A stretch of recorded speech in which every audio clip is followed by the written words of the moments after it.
Merci Ouidad. Oui, il y a beaucoup de musulmans qui disent ça, que la terre d'Israël, elle nous a été donnée par Hachem. Il n'y a personne qui peut nous enlever d'ici. Il y a pas. C'est pas nous. C'est pas nous.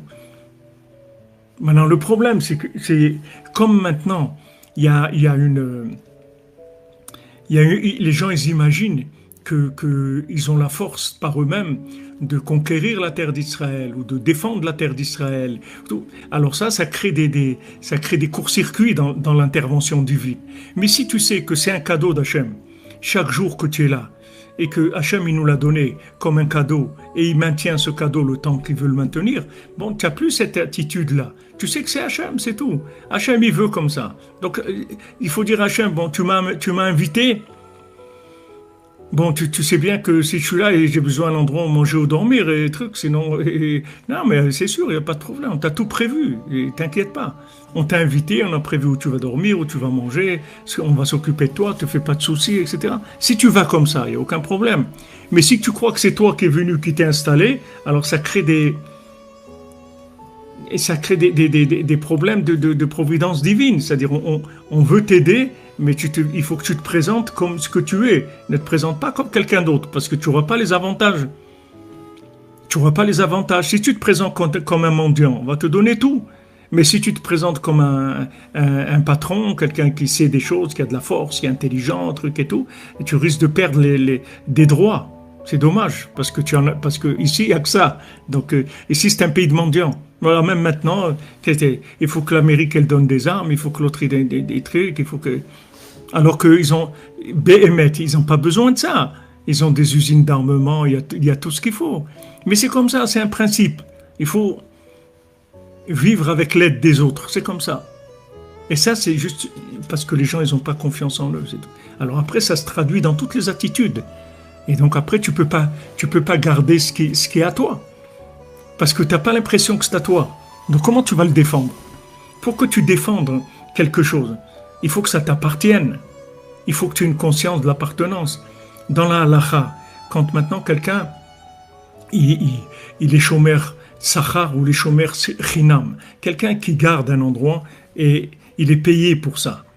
Donc maintenant, s'il y a un problème, c'est lui qui est responsable. Maintenant, quelqu'un qui garde gratuitement, s'il y a un problème, c'est pas de sa faute. S'il n'a pas fait une bêtise, mais s'il y a un problème, c'est pas de sa faute puisque c'est gratuit.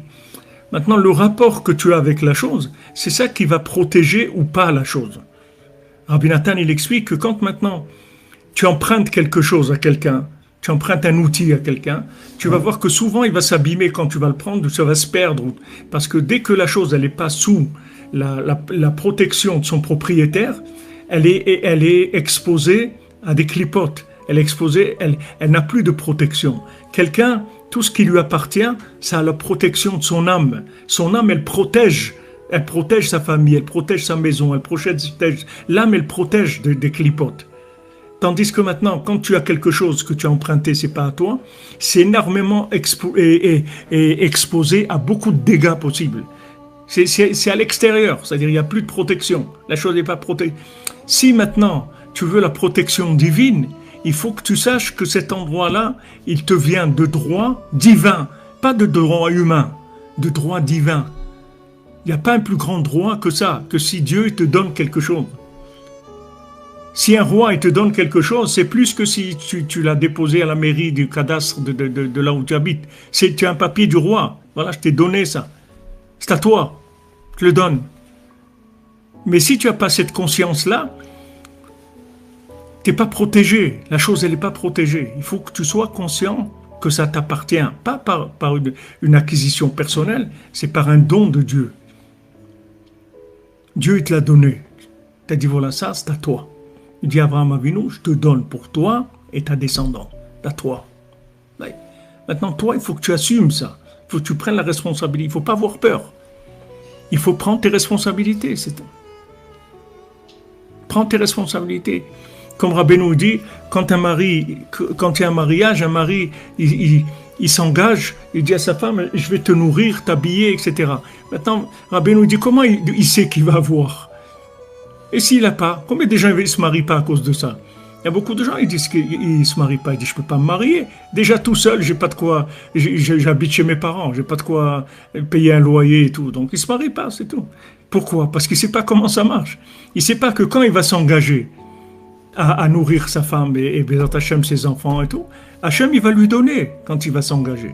Et Rabbeinu, d'où elle lui vient sa parnassa? Du fait qu'il s'est engagé. Que maintenant il sait qu'il est responsable, il a une femme, il a des enfants, etc. Alors ça va lui amener la parnassa. Mais lui, il veut vivre ça alors qu'il s'est pas engagé. Mais c'est pas possible. C'est ça le problème. C'est que les gens qui sont là aujourd'hui, qui dirigent ici, ils n'ont pas confiance en eux. Et en plus, l'idéal qu'il y avait au début, il est en train de s'émousser, il reste presque plus rien. Donc quand il n'y a pas l'idéal, et il n'y a pas non plus le sentiment de propriété, mais c'est très dangereux. Tu es exposé à un danger.